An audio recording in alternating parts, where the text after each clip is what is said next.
പാലക്കാട്ടുകാരുടെ അസൽ റാവുത്തർ ബിരിയാണി. ഈ ബിരിയാണി കഴിഞ്ഞിട്ടുള്ളൂ ഞങ്ങൾക്ക് വേറെ എന്തും. ഇനിയിപ്പോൾ നിങ്ങളുടെ പരിപാടി ഫാഷൻ ആക്കാൻ വേണ്ടിയിട്ട് നിങ്ങൾ ഞങ്ങളുടെ മുമ്പത്തെ ദം ബിരിയാണി വെച്ചാൽ ഞങ്ങൾ പാലക്കാട്ടുകാർ പറയും, അത് എന്താണ്ടാ ഉണ്ണിയേ നെയ്ച്ചോറിൽ കറിയില്ലാണ്ട് തന്നിരിക്കുന്നത്. അതുകൊണ്ട് തന്നെ എന്തൊക്കെ വിഭവങ്ങൾ ഒരുക്കിയാലും ഒരു സൈഡിൽ ഈ റാവുത്തർ ബിരിയാണി മസ്റ്റ് ആയിട്ടുണ്ടാവും. അപ്പോൾ every one favourite and all time favourite. അതുകൊണ്ട് തന്നെ ബിരിയാണി ഉണ്ടാക്കാൻ ഞാനും പഠിച്ചു. ബിരിയാണി ഉണ്ടാക്കി പാണ്ഡിത്യം നേടിയിട്ടാണ് ഞാൻ കടൽ കടന്ന് അങ്ങ് ദുബായിലെത്തിയത്. അങ്ങ് ദുബായിലെത്തിയപ്പോഴോ എല്ലാ വെള്ളിയാഴ്ചയും ഇമ്പോസിഷൻ എഴുതിപ്പിക്കുന്ന പോലെ എല്ലാരെ കൊണ്ട് ഞാൻ ഈ ബിരിയാണി തീറ്റിക്കും.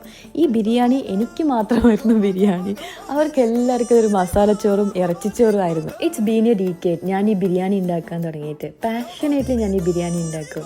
എന്നിട്ട് my happiness is to make them eat also. പണ്ടെന്ന് വെച്ചാൽ വളരെ പണ്ടല്ല, കുറച്ചൊരു പണ്ട്.